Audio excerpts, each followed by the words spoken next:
लोकसभा चुनाव के लिए बीजेपी ने अपनी दूसरी लिस्ट जारी कर दी है और उस लिस्ट में उत्तराखंड की 2 सीटों पर भी उम्मीदवारों की घोषणा बीजेपी ने कर दी है।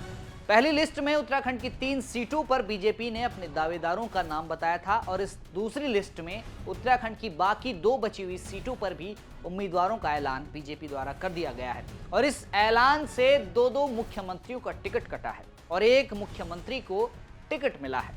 तो यानी बीजेपी ने इस बार एक बड़ा दांव खेला है और कांग्रेस के सामने अपने मजबूत दावेदारों को पेश किया है। पहली लिस्ट में बीजेपी ने जिन 3 सीटों पर उम्मीदवारों की घोषणा की थी वो सीट है टिहरी, अल्मोड़ा और नैनीताल उधम सिंह नगर। और जो 2 सीटें थी जहां पर सस्पेंस बरकरार रखा था बीजेपी ने, वो सीट थी गढ़वाल और हरिद्वार। और इन दोनों सीटों पर बीजेपी ने बड़े ही मंथन के बाद 2 ऐसे नेताओं को उतारा है जिन पर बीजेपी को खासी उम्मीद है और बीजेपी के साथ साथ कांग्रेस ने भी अपने 3 उम्मीदवारों की घोषणा कर दी है। 2 ऐसी सीटें हैं जहां पर कांग्रेस ने अपने उम्मीदवारों की घोषणा नहीं की है, इसलिए चुनाव अब दिलचस्प हो गया है। कौन कौन से वो उम्मीदवार हैं और कौन किसके सामने आएगा वो इस रिपोर्ट में मैं आपको बताऊंगा। नमस्कार, आप देख रहे हैं उत्तराखंड तक, मैं हूं आपके साथ विजय नेगी।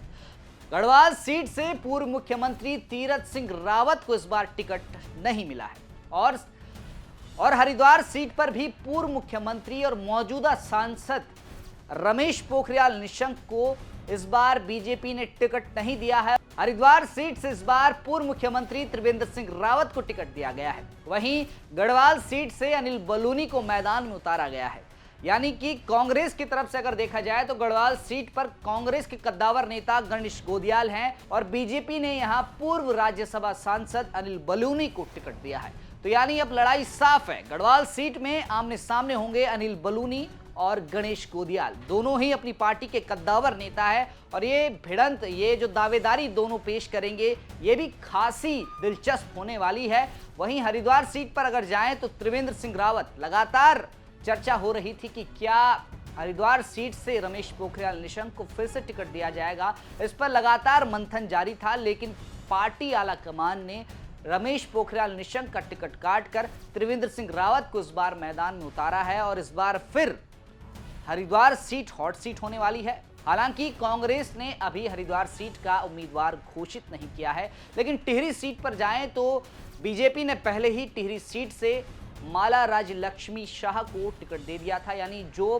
पिछली 2 लोकसभा चुनाव से उस सीट पर लड़ती आ रही हैं, उन्हीं पर भरोसा जताया था। यानी कि पहली लिस्ट में बीजेपी ने तीनों उम्मीदवार जो थे उत्तराखंड में जो 5 सीटें हैं, 3 उम्मीदवारों को रिपीट किया था और गढ़वाल और हरिद्वार सीट पर बीजेपी ने किसी भी प्रत्याशी की घोषणा पहली लिस्ट में नहीं की थी। तभी कार्यकर्ताओं को आभास हो गया था कि कहीं ना कहीं बदलाव की उम्मीद है और इस बार गढ़वाल और हरिद्वार सीट से क्या पता प्रत्याशी बदल जाए और वही हुआ। इस बार हरिद्वार से त्रिवेंद्र सिंह रावत को टिकट मिला है। इस पर उन्होंने क्या कुछ कहा, इस बयान में सुनिए। देखिए, पहले तो मैं धन्यवाद करना चाहूंगा माननीय प्रधानमंत्री जी का, माननीय अध्यक्ष जी का और प्रदेश के मुख्यमंत्री जी और तमाम हमारे जो महेंद्र भट्ट जी अध्यक्ष हैं। दूसरी बात, पार्टी ने मेरे ऊपर भरोसा जताया है। मैं पार्टी को विश्वास दिलाना चाहूंगा कि मैं आपकी अपेक्षाओं पर खरा उतरने का पूरा तरह प्रयास करूंगा और क्षेत्र के विकास के लिए भरपूर काम करूंगा। ये मैं अपने नेतृत्व को भी विश्वास दिलाता हूं और हरिद्वार की जो जनता है उसको भी आश्वासन दूंगा। देखिए, मुद्दे तो विकास है। हम सरकार में रहे हैं और पिछले 10 साल से हम केंद्र में हैं और 8 साल 7.5 साल से हम राज्य में सरकार चला रहे हैं। तमाम विकास के कार्य, इस बीच में कुंभ हमने संपन्न कराया। कोरोना जैसी महामारी में हम जनता के साथ खड़े हुए। दूसरी बात, हमने सड़कों का जो डेवलपमेंट किया है, रोड्स का जो डेवलपमेंट किया है, कुंभ के दौरान जो विकास के काम किया है, हरिद्वार में मेडिकल कॉलेज बनाया है, डिग्री कॉलेज बनाए हैं, अन्य बड़े बड़े हॉस्पिटल बनाए हैं, हर्रावाला में कैंसर हॉस्पिटल बनाया है, तमाम तरह के सीपेट बनाया यहाँ पर और नेशनल लॉ यूनिवर्सिटी यहाँ पर बनाई है। तो तमाम उन जो विकास के कार्य हमने किए हैं, उन विकास कार्यों को लेकर के हम जनता के बीच में जाएंगे।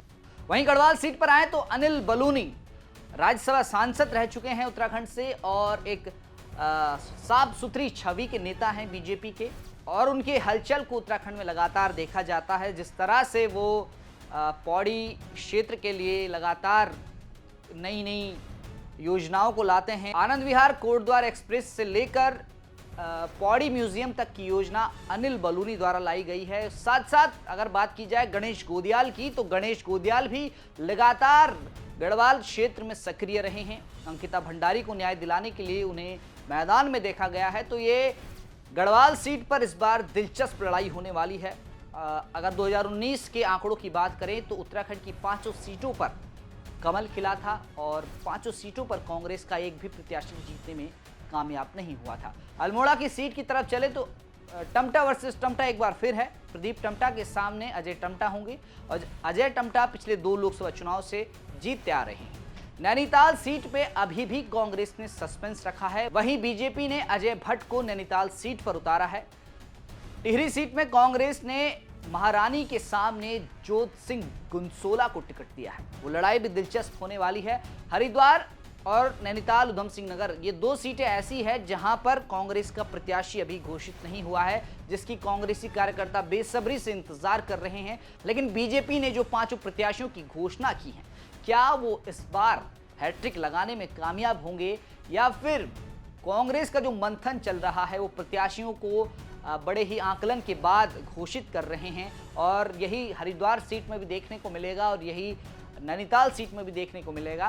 तो आपको क्या लगता है कि क्या कांग्रेस और बीजेपी के प्रत्याशियों के बीच इस बार जो भिड़ंत होगी, जो चुनावी रण में जो मुकाबला होगा, उसमें क्या इस बार रिजल्ट बदलेंगे या फिर बीजेपी इस बार हैट्रिक लगाने में कामयाब होगी? अपना जवाब कमेंट करके जरूर बताएं। फिलहाल के लिए इतना ही। आप देखते रहें उत्तराखंड तक।